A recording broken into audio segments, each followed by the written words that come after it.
What's up, you guys? It's KeAmber Vaughn, aka Coach Key, coming back to you with another video. If you are new to my channel, welcome, and if you're not new, welcome back. Be sure to hit the subscribe button and also tap the bell so that you are notified of every new video that I post. So as you guys can tell by the title of this video, I have accepted my very first travel nursing contract. I'm super duper excited. I'm kind of nervous too, and we're going to talk about that in a little bit, but I am really excited. I actually just accepted it on Friday, and I am going to be a psych travel nurse. So in maybe some videos in the future, I will kind of go through, some psych stuff if you are interested in psych nursing, the pros, the cons, the benefits, and then I'll also talk about some other areas of nursing that I've also worked in. I know some of you guys watching me are in nursing school. You've told me in the comment section, or some of you guys also are already in nursing, kind of wanting something different and trying to figure out what is going to be best for you. It's so many different aspects of nursing,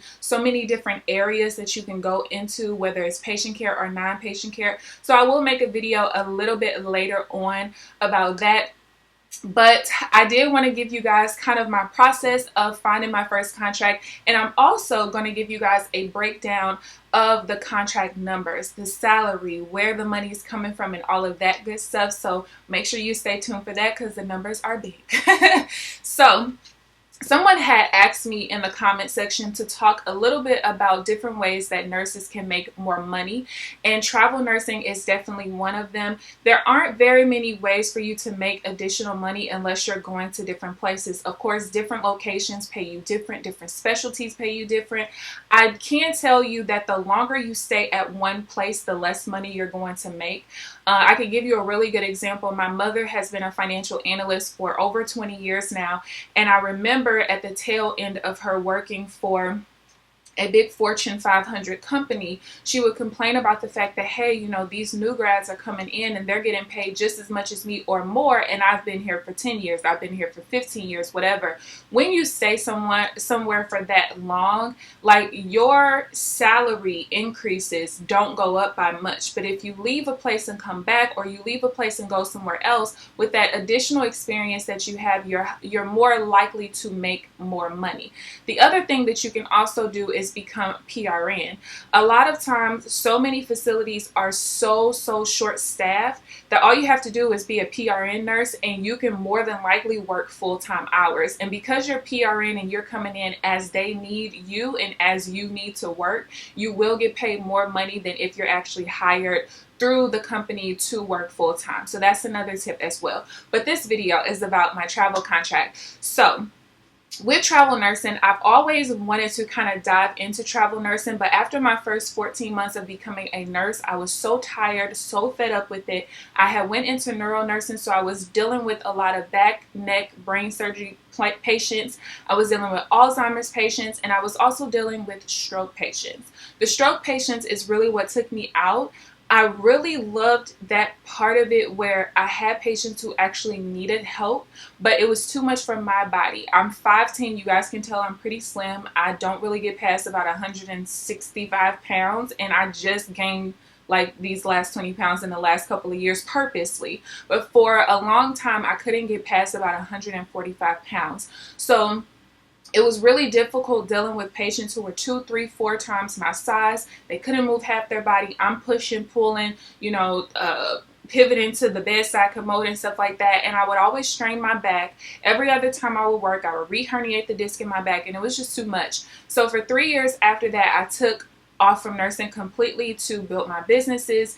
And then I started to really miss nursing because in my entrepreneurship role, I still was helping people. And for a while, I had psyched myself out and tricked myself into thinking that, oh, I just want to help people, period. It doesn't have to do with nursing or medical care or anything.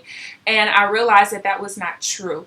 For me, there's a certain level of helping people in nursing that you cannot get in any other aspect of life, period. It's just a different feeling. It's a different way of helping people, and so I missed that.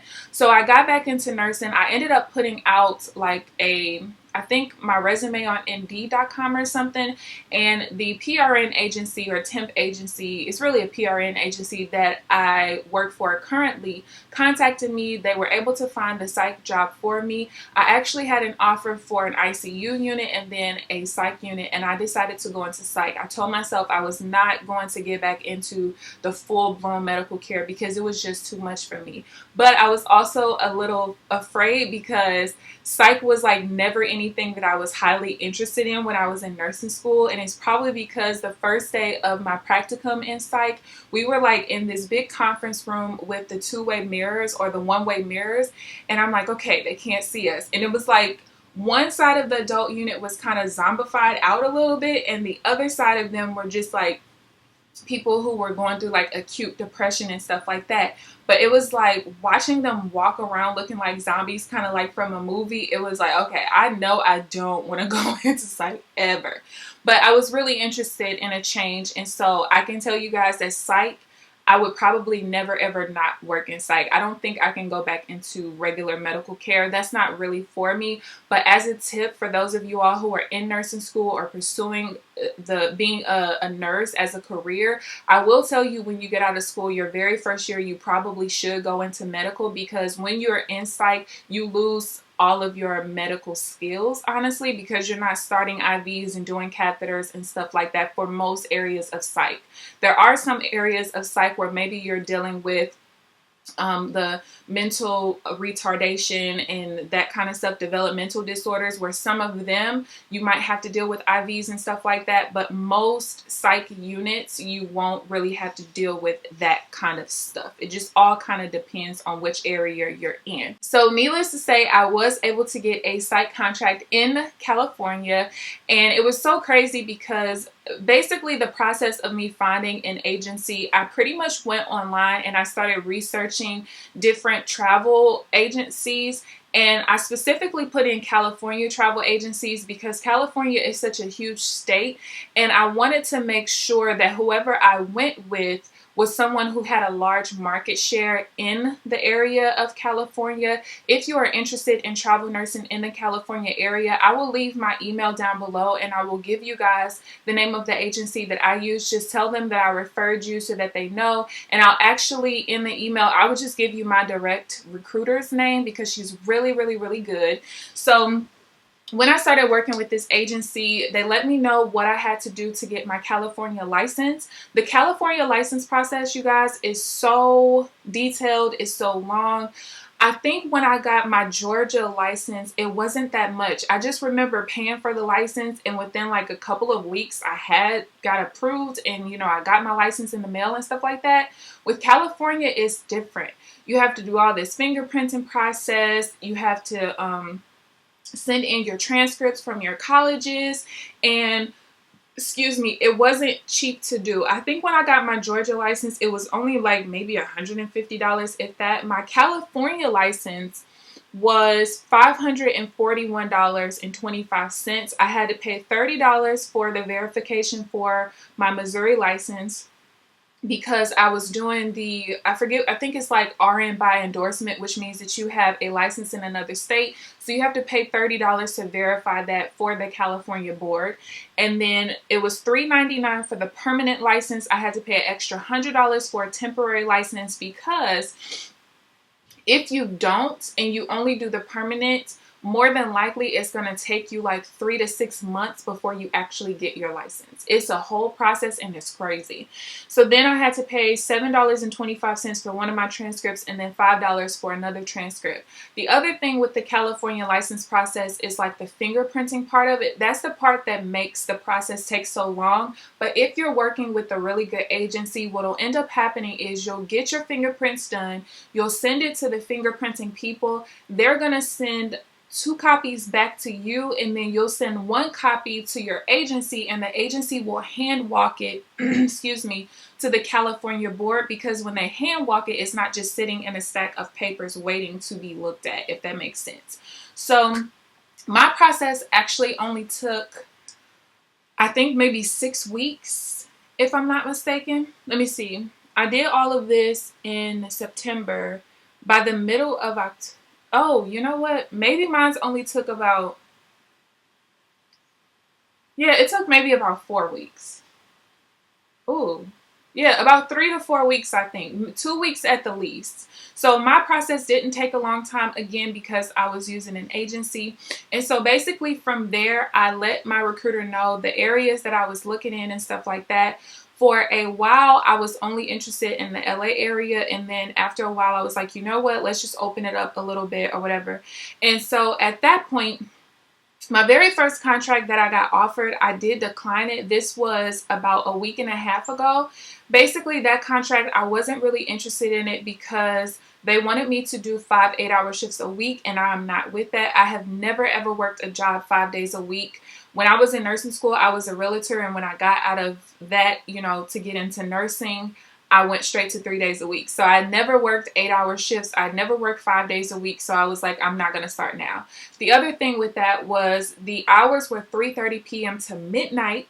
And I would have to work every single weekend for that 13 weeks. And I was like, you know what? I'm not going to do it because I know that the limited time that I would have, when you think about 3:30 to midnight, by the time I get off and get home, get showered and get to sleep, I'm probably going to be waking up around 12 or 1 o'clock. I have to get straight ready for work and I'm on the road to get to work. So it's like for me to do that 5 days a week, honestly, I don't know how anybody works 5 days a week, to be honest, but that particular schedule, that 3:30 to midnight, it just was not going to work for me, especially not having a weekend off and I'm going to be in LA. That was like crazy.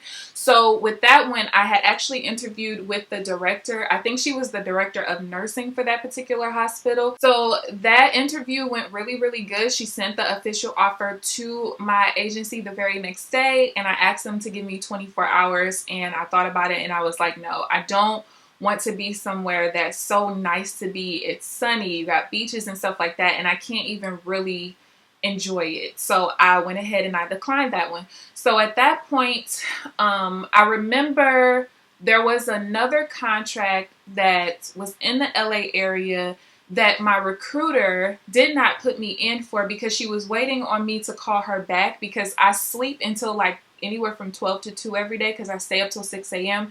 That's really how I keep myself on the same sleep schedule as if I'm working overnight. And so by the time I had called her back, she was like, oh, they filled the position an hour ago. And she only didn't put me in because it was 12-hour nights. But I'm like, lady, look at my profile. That's all I want is 12-hour nights. So at that point, I just basically let her know, listen, it's becoming wintertime in St. Louis. So any contract that's coming up, I'll try one more time. And if I don't get that contract, I'm just going to wait until the spring. So she put me in for another contract that was out in the California area. This one was not in the LA area. And so I think it was like maybe it was Tuesday. Yeah, this past Tuesday. I remember I didn't go to sleep till 8 o'clock in the morning. I get a call at 10 a.m. and I was like half asleep and she was telling me her name. I don't even remember the questions she asked me. I don't remember my answers. I don't remember nothing.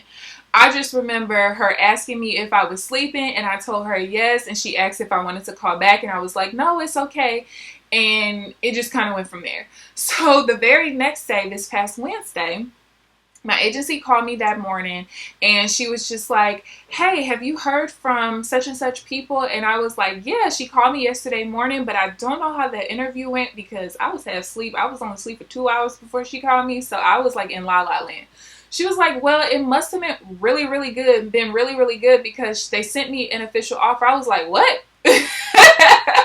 So I was like, okay, so what's the details? So she was like, well, I already sent you the details for this one in your email. This is the one that you said if you got it, cool. If you didn't, you will wait a couple of months. Because for me, I wanted to wait until the springtime because I have to drive through Oklahoma, Nebraska, and I didn't want to drive through those areas in the wintertime with the ice and stuff like that. So that was a hit. So at that point, I was like, wow, okay, well, can you give me 24 hours to think about it and just let them know, like, I just need 24 hours because I didn't think I would get an answer back this fast. I do remember telling the director or recruiter for the hospital, I don't remember what her position was, that I wouldn't start until December 9th because I needed a couple of weeks to, like, get everything together or whatever. So at that point, that night, I did go into work. So what was this? So did she call me back? No, she must have called me back Thursday, because I remember I told her I needed 24 hours to think about it. And Thursday night when I worked, I went on the website to look at the different like housing that they have in that area. So I could see like how much the rent would be and stuff like that, as opposed like in conjunction with what my contract was. So at that point, I thought about it. Friday morning, I let her know, listen, I am taking this contract. Let them know I am with it. So I officially accepted the offer on Friday. And at that point, that's when I was asking the questions like, okay, what about the license reimbursement? Is there any travel reimbursement, stuff like that? So I'm going to go through the contract for you guys. So first of all, I will get my license expenses reimbursed. Well, I do know it'll be at least the $529. I don't know if I'll get reimbursed for the cost of my transcripts, which that was only like $12.25. I would assume that they would reimburse me for that, because I wouldn't get a transcript if it wasn't for the license process, you know what I mean? But that's neither here nor there. So with travel contracts, they give you what your hourly rate is for, as your base pay. Most of them will give you some kind of meal stipend, and then they will give you a housing stipend. The meal and the housing stipend are tax free. Okay, they're tax free. And then with my particular agency, I asked her like, okay, so do you guys find the housing? Do I find the housing? How does that process work? She basically let me know that if they do the housing for me, they would get me a 1-bedroom furnished apartment. But what would happen is I would not get the housing stipend. So I basically was like, okay, well, can you just give me the resources for where you guys typically house your travel nurses that go to this area? And that is the website that I had started researching that Thursday night when I went to work. So the way that I saw it, I felt like it was actually better for me to take the stipend and find the housing myself. And here is why. Because let's say that your housing stipend is $2,500. And they would put you in an apartment that's $1,500. That extra $1,000, if they set up the housing for you, you don't get in your paycheck. But if you take the stipend and they give you the resources that they use, and you put yourself in that $1,500 apartment, then that extra $1,000 will be in your check, because you're going to get the whole $2,500 in your check. And then of course the $1,500 will just go to rent. So I chose the way of me finding the housing myself, which tonight I'm actually going to go through, because there were 13 different properties on the website that they gave me, but she gave me the name of 4 of the 13 that they typically put their travel nurses in. So I'm going to do all of that process of choosing one tonight, and then tomorrow I will call, let them know that I am a travel nurse, get the lease signed, and all of that good stuff. That's the part that I never have to worry about, because I have good credit and stuff like that. If you're somebody who's going through this process, you don't have the best of credit, you might have to rely on your agency to set up the housing for you. So I know I've been rambling, but I'm really excited, and I wanted this to be detailed because I do know that I have nurses and aspiring nurses watching my videos when I put, nursing in the title or whatever. So with this contract, my base pay is $22 an hour. And so that is less than what I currently make now. But here's the thing. I guess it's in California, they're really strict when it comes to labor laws. So a lot of contracts that will be sent to you for you to review in the California area will typically be 8-hour shifts, because they, don't really want to pay overtime. So for me, 24 hours every week, I will be paid at $22 an hour, and then $33 an hour for 12 hours a week. So basically, my first 8 hours, I'll get paid $22. My last 4 hours of the shift, I'll be paid $33 an hour. So that means that every single week, $528 will be at the base pay, and then $396 per week will be at the overtime rate. So that will end up being $924 a week before taxes. They end up kind of giving you a breakdown based on 25% taxes, but I always overestimate at 33% taxes, but because on my W-9 I do put 0 allowances, because I've explained to this in different budgeting videos. I don't get taxed on my business income, so I overtax myself on my regular W-2 income to kind of balance it out, so that at tax time I don't owe up a bunch of money. So anyway, so at the $924 a week, and hopefully I can remember to just put these numbers on this side so you guys can kind of see it broken down.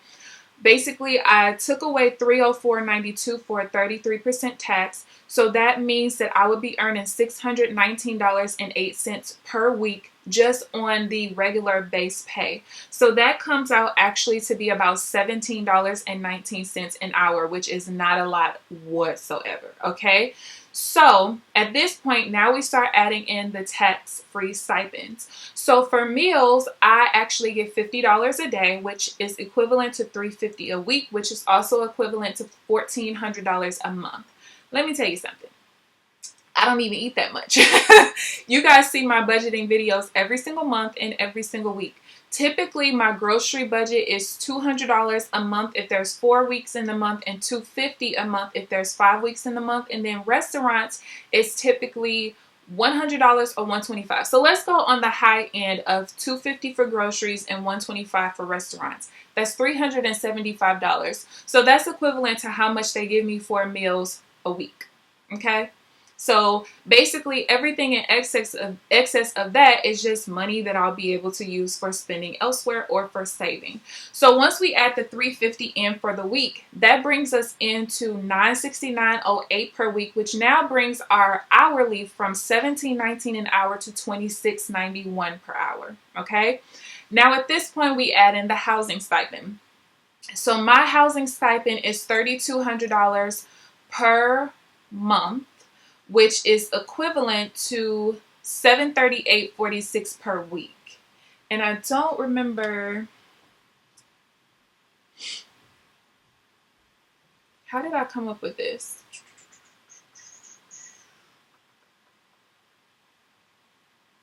Okay, wait 1 second, because I'm about to go into my email to see.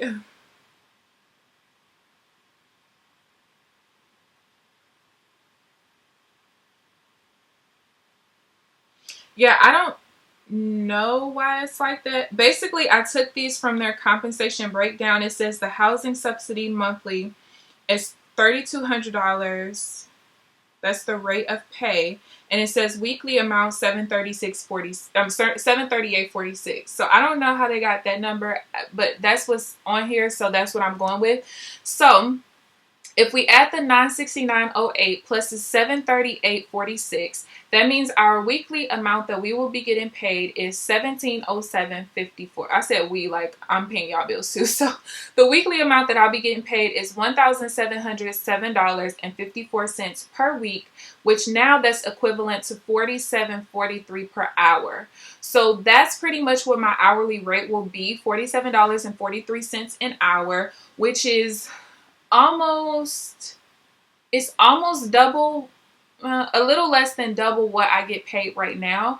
So that's pretty decent. So to kind of break down how much the pay would be for the entire 13 weeks, basically after 13 weeks, my base salary will be $8,048.04. The food stipend, I'll end up getting paid $4,550. Then the housing stipend, I'll get paid $9,560.98, which brings the total amount of the contract to $22,159.02. If we divide that by 468 hours, because it's 36 hours a week, I work 3 12-hour shifts a week, then that brings us to the same, basically $47.35 or $47.43 an hour.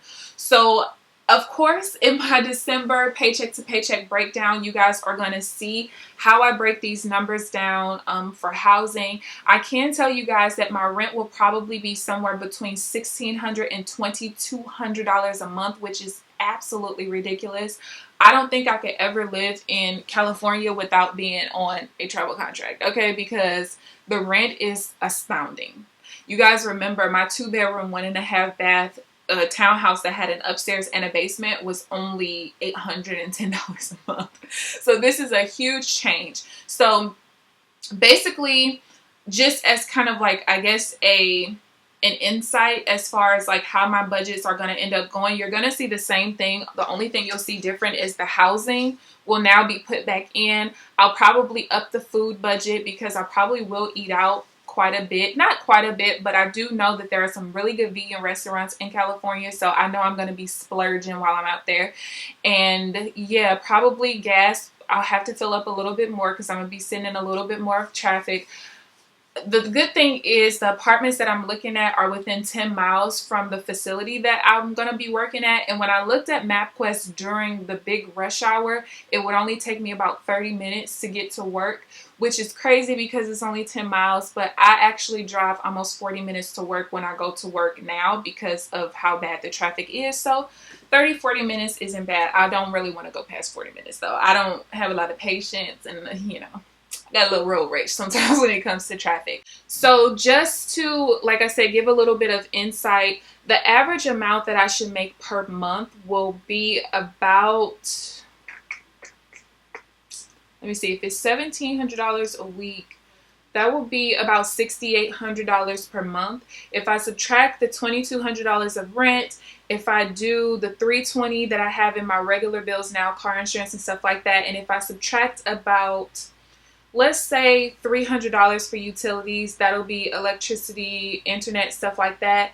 That would end up being about $4,000 that I'll have left over out of my check every single month, which I'll put maybe $2,000 towards variable expenses, and then the other $2,000 will be put in my savings, so basically my sinking funds. So that, I think that's pretty good for me to be able to save $2,000 a month for those 3 months. You know, that will definitely increase my net worth and also give me, you know, more money that I can use towards different things. I'll put, out of that 2,000, probably 1,000 will go to my taxes, 500 will go to my car sinking fund, the other 500 will go to my investment sinking fund. That's kind of what I'm thinking now. Of course, once you guys watch my December budget with me video and all of that, you guys will get the real numbers, you know, me writing it out and not something that's being estimated. So basically for my travel out there, I hate driving, so I'm definitely not going to drive these 1,800 miles myself. So my best friend Cornelius, I love him so much, he is a truck driver, and he offered for basically me to fly him here to St. Louis. He'll drive me across the country, and I get to fly him back home from the California area where I'm going to be at. And I was so excited because I'm like, look, best friend, look. You know, I don't like driving. That drive would probably took me about a whole week if I did it myself. Like, literally, I would have done like 300 miles a day for like 6 days. Like, I'm not kidding. So yeah, I'm really excited. I'm nervous. I've lived in Illinois, I've lived in Texas, I've lived in Georgia, and those places, like the furthest I think I was about 650 miles or 600 miles, somewhere around there. So going 1,800 miles is a big step. It's a big deal. But you know what? I'm ready for it. I'm ready for something new. I've told you guys for the last like 6 months, and even in a video that I've done recently, I'll link that up in the eye in the sky, where I was just like, look, I don't know what I want to do with my life now. Okay, I don't know. So I feel like this will kind of jumpstart my spark, like re-sparking my flame and my energy in trying to figure out my life. This is something, like I said, that I've always wanted to do, and now I'm fulfilling this dream. So, hi, Dad. I'm fulfilling this dream now, so I will keep you guys updated. I'll probably vlog as me and my best friend are driving across the country and showing you guys different things. I'll definitely do an empty apartment tour when I get there. At this point, I'm trying to figure out how I'm going to furnish the place. I'll have to find some place where you can rent furniture, but I might just purchase a decent couch and just have a really good blow-up mattress with my 3-inch mattress topper that I use, and just be at that. You know, I don't feel like I need a dresser and all. It's 13 weeks. Like, I'm such a minimalist. Like, I don't care about all the extra stuff. I'll probably take my pots and pans, you know, facial stuff, hair stuff, take my 3-inch mattress topper and computers, you know, lighting equipment, camera equipment, and that's probably really it. As far as clothes go, I'll probably take my underclothes, a couple of like regular clothes, but honestly, I'll probably fix up my wardrobe once I get there, because from my understanding there's a part in LA where you can go where Fashion Nova gets their clothes, so you can get it for basically wholesale price like they do. So that's probably how I'll end up building up my wardrobe after I actually get there. So if that happens, you guys know I'll take you along the ride. But yeah, I just wanted to give you guys my huge announcement, kind of talk about travel nursing a little bit, give you guys the numbers thus far of what I have gotten as far as the contract goes. And I hope you guys are just as excited as I am, and I hope y'all are as excited for the ride as I am, because I'm going to do some vlogging while I'm out in the California area and stuff, and it's going to be really exciting. So I hope that you guys enjoyed this video. Please give this video a thumbs up, subscribe if you haven't already, but other than that, I will see you guys in the next video. Bye guys.